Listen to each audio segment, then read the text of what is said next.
नमस्कार साथियों, स्वागत है आपका। आशा करती हूँ सुखी होंगे, खुशहाल होंगे। यदि आप मेरे चैनल पे नए हैं तो आपसे विनती है कि वीडियो को सब्सक्राइब कर लीजिए।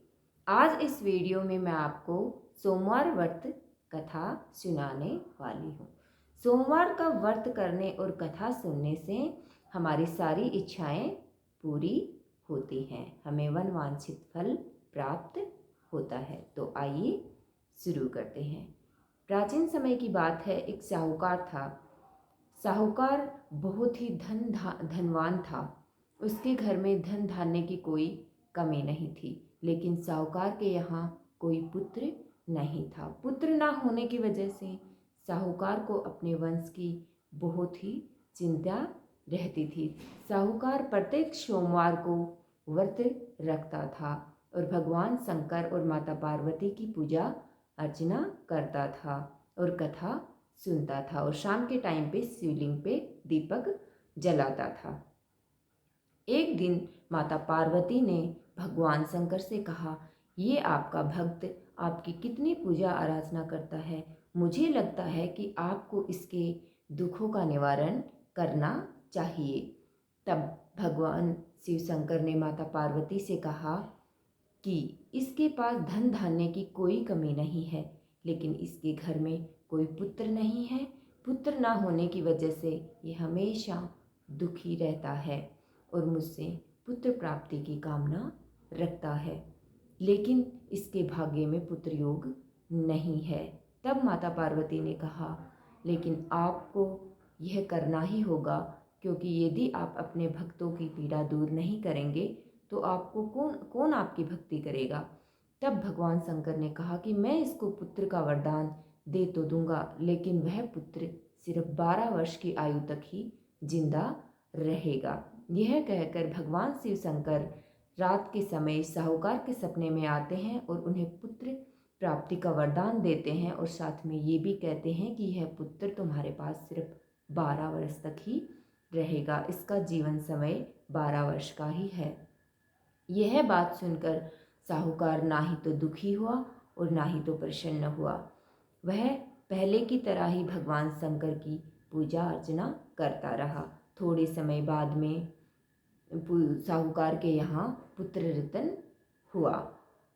सब हर्षोल्लास से सारे बहुत ही अच्छा पर्व मनाया, सभी ने खुशियाँ मनाई, मिठाइयाँ बांटी गई और साहूकार के घर में बहुत ही खुशियों भरा माहौल था। देखते ही देखते 11 वर्ष पूरे हो गए तो साहूकार की पत्नी ने कहा कि हमें अपने पुत्र का विवाह कर देना चाहिए। तब साहूकार ने मना करते हुए कहा कि नहीं, अभी इसे काशी विद्या सीखने के लिए भेजेंगे, पढ़ाई के लिए भेजेंगे और अपने पुत्र के मामा को बुला करके और एक धन की पोटली दे करके उन दोनों को कहते हैं कि जाओ, तुम इसके साथ काशी जाओ और इसे विद्या पूर्ण करवा के लाओ और जाते हुए यज्ञ दान आदि करते हुए जाना। दोनों मामा भांजे वहाँ से निकल गए।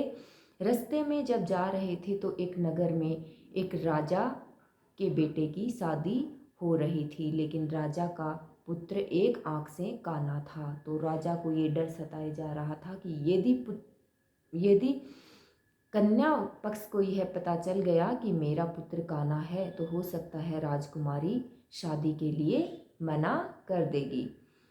तब उन्हें साहूकार का पुत्र दिखाई देता है तो वो साहूकार के पुत्र से कहते हैं कि तुम मेरे पुत्र की जगह है दूल्हा बनकर तोरण तक चलो, और उससे बहुत ही विनती करते हैं। तो लड़के का मामा राजी हो जाता है और उसे दूल्हे के कपड़े पहना देता है और तोरण के लिए निकल पड़ते हैं और तोरण हो जाता है। लेकिन फिर वो राजा विनती करता है और कहता है कि तुम इससे शादी कर लो, फेरे कर लो और सुबह किसी को कुछ भी बताए बिना चले जाना, किसी को कुछ पता नहीं चलना चाहिए। इस बात पर फिर से बालक का मामा राजी हो गया और उसकी शादी राजकुमारी, साहूकार के बेटे की शादी राजकुमारी के साथ हो गई और दोनों मामा भांजे सुबह होते ही चुपचाप वहाँ से निकल गए। लेकिन साहूकार के पुत्र ने राजकुमारी की कपड़ों पर लिख दिया था कि आपकी शादी मुझसे हुई है, मैं काशी विद्या सीखने के लिए जा रहा हूँ और तुम कल जिसके साथ विदा होकर के जाओगी वो एक आँख से काना आदमी है। यह पढ़कर राजकुमारी ने दूसरे दिन राजा के बेटे के साथ जाने से मना कर दिया और कहा कि पिताजी, मेरी शादी जिसके साथ हुई है वो तो काशी में विद्या सीखने गए हुए हैं। तब ये बात सारे नगर में फैल गई। तब राजा के लड़के के पिता को यह बात स्वीकार करनी पड़ी और सारी बात बतानी पड़ी और राजकुमारी के पिता ने अपनी बेटी को उसके साथ नहीं भेजा। देखते ही देखते वो काशी पहुंच गए और भांजा विद्या सीखने लगा और मामा यज्ञ करवाने लगा। देखते ही देखते पुत्र 12 वर्ष का हो गया। उसका समय नज़दीक आ गया। एक शाम पुत्र ने कहा कि मामा, साहूकार के पुत्र ने कहा कि मामा, मेरी तबीयत थोड़ी ठीक नहीं है, मैं थक गया हूँ, इसलिए अंदर विश्राम करने जा रहा हूँ। साहूकार का पुत्र अंदर विश्राम करने के लिए जाता है और वहाँ पर उसकी मृत्यु हो जाती है।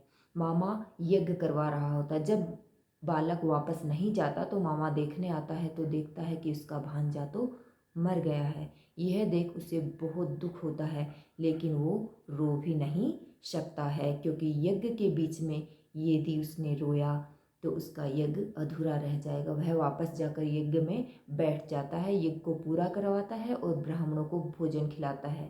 तत्पश्चात वह फिर से आता है और अपने भांजे के पास में बैठकर बहुत ही जोर जोर से रोने लगता है। तभी वहाँ से शिव पार्वती गुजर रहे होते हैं तो माता पार्वती के कानों में उसके रोने की आवाज़ जाती है। तो पार्वती भगवान शिव शंकर से कहती है कि हे भगवान, किसी मनुष्य की रोने की आवाज़ आ रही है, हमें चलकर उसके दुखों को दूर करना चाहिए। वे दोनों वहाँ आकर देखते हैं तो साहूकार का पुत्र वहाँ पर मरा हुआ था। यह देख माता पार्वती कहती है कि हे भगवान, यह तो वही पुत्र है जो आपके आशीर्वाद से साहूकार के यहाँ पैदा हुआ था। आपको तो इसे जीवन दान देना ही होगा, वरना इसके माता पिता तो जीते जी मर जाएंगे। यह सुनकर भगवान शंकर ने उसे जीवन दान दे दिया और दोनों मामा भांजे विद्या पूरी करके खुशी खुशी अपने गांव को वापस आ रहे थे।